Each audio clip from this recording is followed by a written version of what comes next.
when can we catch a break? Do you feel sometimes overwhelmed by all the psychic development, mediumship development, doing readings? This could be for you if you're not a reader, anyways. But let's talk about it. Does taking a break mean that we are less connected to spirit? I'm going to go at this from my own personal, very personal perspective. This is a very personal, honest episode. Here's me being honest about my current state on third eyesight. My name is Juan Francisco, and I'm a psychic medium and tarot card reader. I've always been curious about the supernatural, the paranormal, and psychic abilities, and I'm here to share my stories and interview folks who want to share their own stories with us. Let's get to it. So I've been recently thinking about what it means to take a break from things, take a break from some mediumship development, take a break from psychic stuff, mediumship stuff, and, I'm still doing readings while I'm going through a break. And, sometimes the breaks feel unintentional.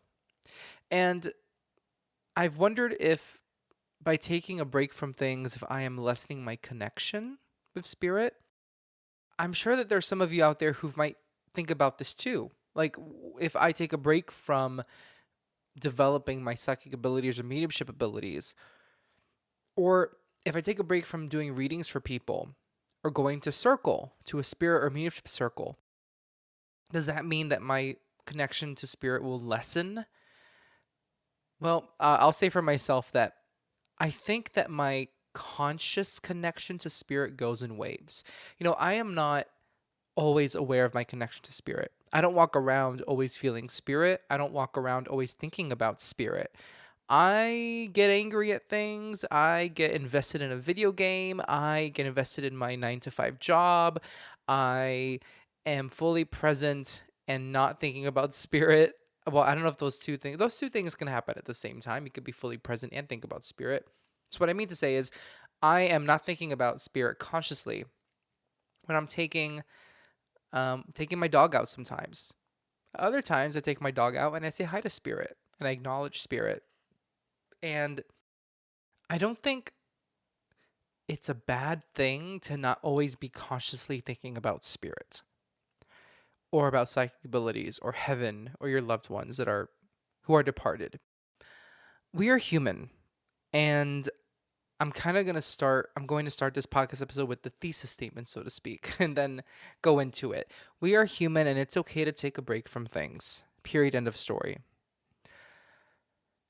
I think what happens a lot with psychic and mediumship work with very well-intentioned people is that we feel like we are helping people with our abilities, with our work.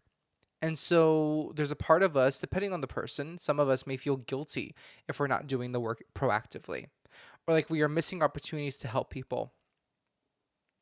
And my response to that is you are only one person. If you think about any worldly issue like world hunger, racism,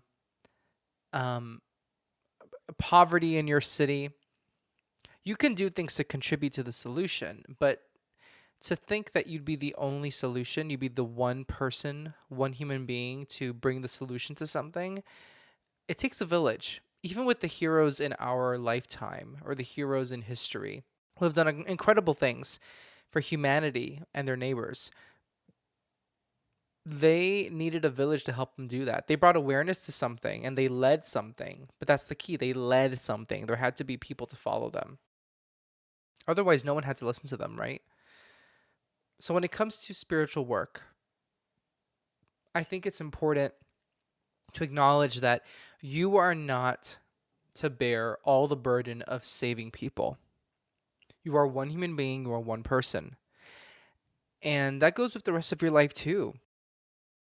If you run a family with a partner, you can't be the one to uphold the livelihood and the happiness of the entire family just by yourself. It takes two to tango if there's another person there. If you're a single parent, sometimes we rely on friends or parents, our own parents, the grandparents of our children. And for those who do it all alone, My power to them. God bless them. God bless you, because that's a lot of hard work.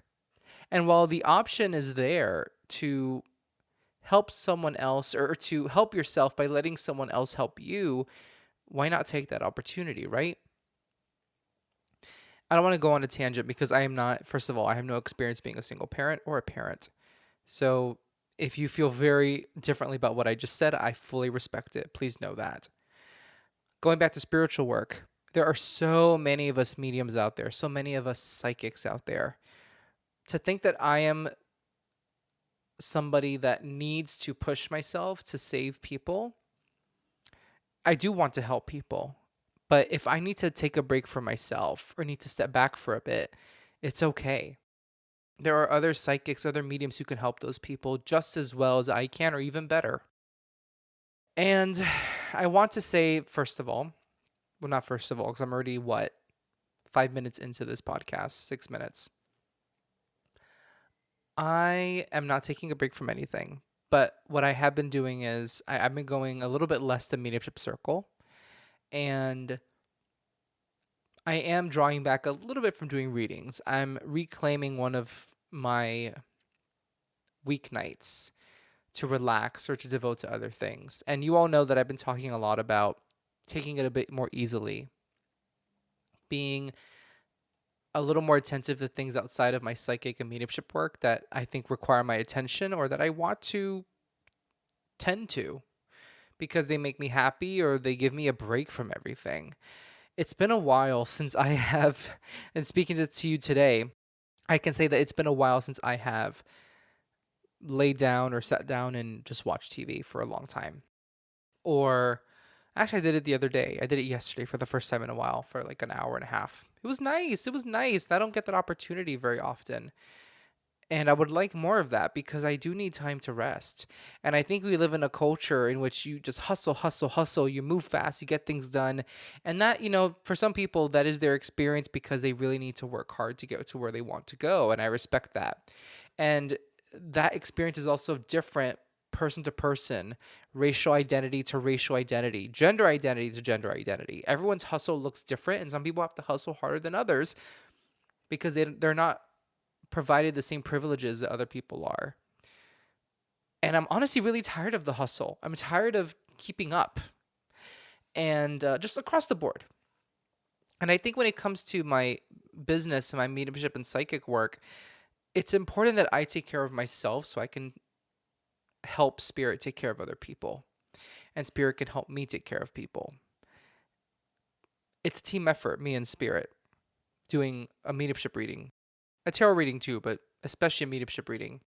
And if I am not on my A game, if I'm not taking care of myself, how can I be used as a channel? And I think something I've been worried about is, well, if I'm not tapping into the side of me in this way proactively, am I then losing my connection to spirit? And I said at the beginning of the podcast, my connection to spirit, my conscious connection ebbs and flows. Sometimes I'm aware of this connection, I can feel it, and sometimes I just don't. And I start to think, well, is it even there? Honestly, I'm being very honest with you. I fully believe that there is another side, that there is an afterlife. And there are sometimes I'm like, is there? Is there? Because I don't feel it. And I know that sounds crazy coming from someone who practices mediumship, right? I know. But I'm human just like you are. I'm someone who likes proof. I'm someone who wants the signs. And I think it's not spirit's fault. And I don't want to say it's my fault, but I definitely play a role in this doubt. And something I used to do as a way to relax that I don't do anymore. And I should, but I really dislike the word should. I used to journal almost every day of the week, the Monday to Friday week, the 5-day week. And those are my moments when I could talk to God. I used to write letters to God or journal, do my journal entries and address them to God for a certain amount of minutes or time, or for a certain number of pages. And I really felt connected in those moments, and I haven't done it for a very long time. I've been having trouble going to bed at a decent time, and that affects when I wake up. When I wake up, I like to go to the gym in the morning. So if I wake up too close to my gym time, that I don't have time, I don't have any time to journal. Um, it's just a mess. It's just a big domino effect, and sleep is something I really want to get a handle on. And I'm sure that once I get a handle on my sleep, I will start to journal more in the mornings because I felt very connected, and it was a great start to my day. It was a start in which I would write to my higher power and connect with my higher power, and that would be one bookend to my day, and I do miss that. I miss that feeling, that connection. So I have to take responsibility for my connection to spirit and how strong it may feel to me.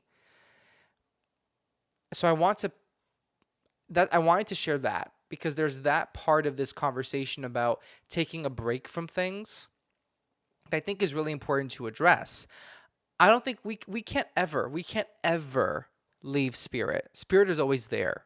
We are souls. We are part of spirit, just in physical manifestation, physical bodies.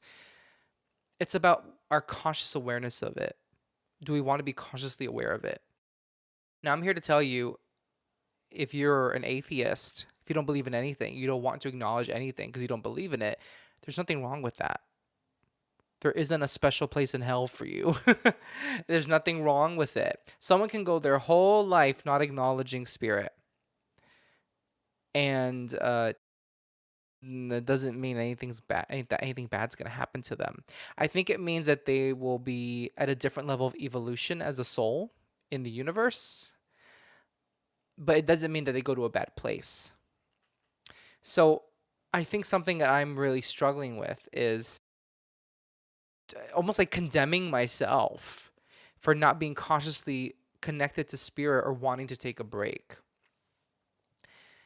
And I'm going to, this is a very honest podcast episode. I sometimes feel like I'm just living on the surface and it annoys me.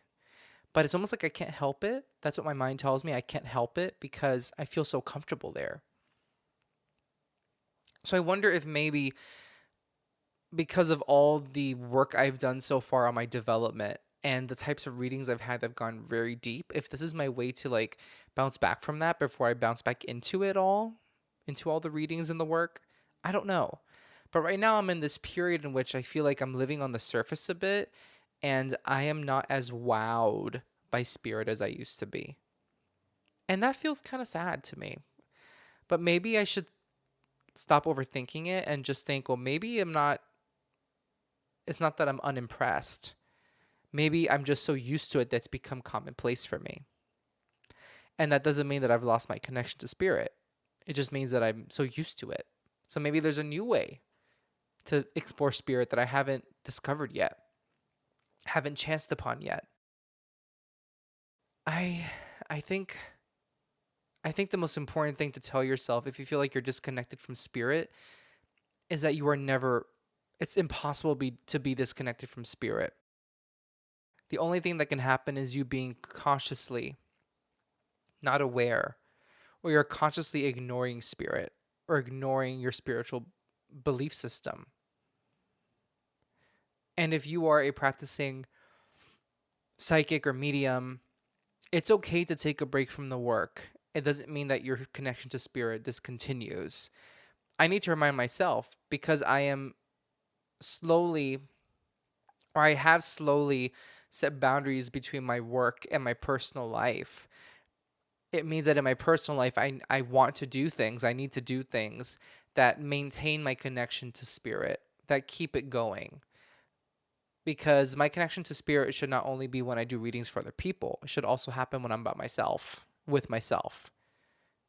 It can't always be existing. It can't, my connection to spirit can't exist only when I'm doing a reading for somebody.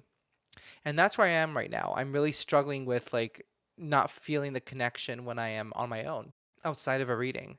I don't like it. I really don't like it. So what next for me? What next? I want to get more sleep. I want to go to bed at a decent time. And I think that will help me wake up energized, really energized, and ready to take on my day. A little bit more level headed. I want to start with that. Then, as time continues, getting better sleep, then maybe I have time to do journal entries in the morning to God, my higher power. And through that, renew a connection to spirit every morning. It sounds so beautiful to me. And even though I said before I shouldn't should myself into journaling, I really think it's good for me because I remember how good it felt to do it. And I think also I do I do want to continue developing myself. And I want to find even more opportunities to develop my skill. And maybe this period of a lull, of like a limbo, means that I'm ready for a next step in my development. Maybe I've been too comfortable with where I am, because as far as I'm concerned, I'm still a beginner. I will always be a beginner, but maybe it's time for me to work with people who are of a next level. But I don't know what that means. I don't like the sound of levels. It means to me levels to me uh, just kind of like has this connotation of like better than, and I don't like that. But maybe the reality is that the skill set I have now can be challenged at another level.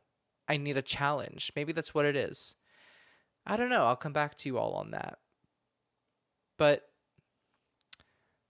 I felt like recording this episode because it's been on my mind, and I was going to publish an interview today with somebody, and I don't know if my interviewees that I've recorded in the past few months, if they're listening, but I'm sorry for postponing your interview publications, given where I've been at and given my time bandwidth too, because it would take time to edit the interviews. Given those two things, where I'm at right now and my bandwidth of time, I just felt like it was best for me to record a solo episode and talk about where I am right now in terms of my seemingly or my seeming closeness to spirit. I sometimes wonder if I'm taking that closeness to granted, if I'm taking that connection to spirit for granted. And I just need something to remind myself that it's there and it's special. This is a very weird analogy, so please forgive me. But it's like when people talk about how some couples who have been together for a very long time, sometimes the physical intimacy gets boring over time for some couples, not all. And there are ways that they can spice it up, make it feel new again. Maybe that's what I need in my connection with spirit. Just spice it up a bit. I don't know. I'm thinking out loud here, y'all. I'm thinking out loud. So I had shared the last thing I'm going to share is I had mentioned before that there is I have a 9 to 5 job, and there is an event that I'm running, and it is going to take a lot of my time. And the reason I started doing bi-weekly live readings on Instagram is because I was feeling overwhelmed. I wanted to do other things with my life other than do readings and work 9 to 5. But honestly, it's also going to help me as I run this event, because the week that I run this event um, is a week that I do not have a bi-weekly live reading, which is very lucky. And I didn't really plan it that way, but it worked out that way. It's going to work out great. And so life has felt extremely busy, professionally, socially, just those two things alone. And then add on to that recording podcast episodes, interviewing people, doing readings here and there. It's felt like a lot, and I'm trying to find the right balance. And this is why I wanted to talk about this topic today for this episode of taking a break with spirit, not from spirit. And I was almost going to call it that, but that didn't feel right because it's not true. Taking a break with spirit. Spirit is non-judgmental. Higher power, I believe, is non-judgmental. The universe is not judgmental. They understand when we need to take a break, when we're tired, when we need to rest. When we need to rest. And if we have the privilege to choose to rest, we should choose it. and not feel guilty about it. Because we live in a world and a society where hard work means success and busting your ass means success. And maybe it will get you success, but will it guarantee you happiness? Absolutely not. Absolutely not. So let's try and have a balance of the two. Let's try and be happy and create joy in our life and relaxation while pursuing our success. We can chew gum and walk at the same time. I don't know where this idea, maybe it's white supremacy culture and capitalism. And listen, I'm grateful to live in a capitalist society, but there are cons just as much as there are pros to capitalism. Maybe between European culture and work ethic and puritanical work ethic. I don't know. I'm just saying a bunch of words now. But maybe because of just the way the systems are built, and they're built to benefit certain kinds of people, it's just all of that combined creates a society in which we feel pressured to keep up with the Joneses, to keep up, keep up, keep up. And I'm here to tell you, relax, relax, relax as much as you can. And seek out your happiness, because at the end of our days, after all the hard work we've done, are we really going to think about all the money we made, all the networking we did? Are we going to think about the things that made us truly happy? And we need that time, especially, I mean, I don't have children. I have a dog. I don't have children, human children. And I don't have a partner right now. And I can only imagine what it's like to feel like you need to hustle, hustle, hustle. And, you have kids in the family, you have a partner. It's a lot to juggle. So be graceful with yourself, be generous with yourself, with the time you give yourself to relax, and with the time you give yourself to enjoy the people around you. And just know that spirit is there every step of the way. They never leave, and they are there for you when you're ready to tap back in. And there's no harm in creating a spiritual practice for yourself, or just like what I try to do. I'll be walking the dog and I'm just like, hey, spirit guides. Just that. Do I feel like that's enough? No. But what are feelings anyways? Feelings are not always facts. Spirit knows it's enough. I know that spirit thinks it's enough. My human monkey mind is like, nope, not enough. That's not good enough. Not good enough. But I acknowledged them. I acknowledged the soul within me. Just with that little hello. And when I'm walking the dog and there's a nice breeze and it's lovely outside, and I just take it and I enjoy it, my soul feels happy. It really does. It really does. I walk in my neighborhood with Sella, my dog, and I leave my phone at home because there are enough people around that I know if something were to happen to me, that there would be people to help me, hopefully. But I really feel confident in that. So I feel comfortable. So I walk without my cell phone for maybe like 20, 25 minutes with the dog. I start with a, hey, spirit. Hi, spirit. Hi, God. Listen to some music. I enjoy the weather around me and the environment. And my soul just feels so happy. It's such a nice break for my body and such a nice moment for my soul to enjoy this moment in my human body of just relaxing. And sometimes that's the closest I feel to spirit ever in a day. Just that simple walk, a hello, and enjoying the breeze. So let's not complicate it. Well, I'm glad that this podcast ended on a very high note, because at the beginning of this podcast, I was like, I don't know what I'm going to talk about. Well, I knew what I was going to talk about, but I didn't know how I was going to navigate the topic. And I like how it ended. Well, thank you for listening to my ramblings. And next week, I will have an interview with Matt Tarot, who is a queer men's life coach and is just a wonderful, cool person, and was just so fascinating to speak to. I can't wait to hear his story and all about his work. Until then. If you have a question or topic you want me to cover on Third Eyesight, head to my website, juanfranciscospirit.com/contact, and send a message my way. If you really enjoyed this episode, leave a review wherever you listen. I'd really appreciate it.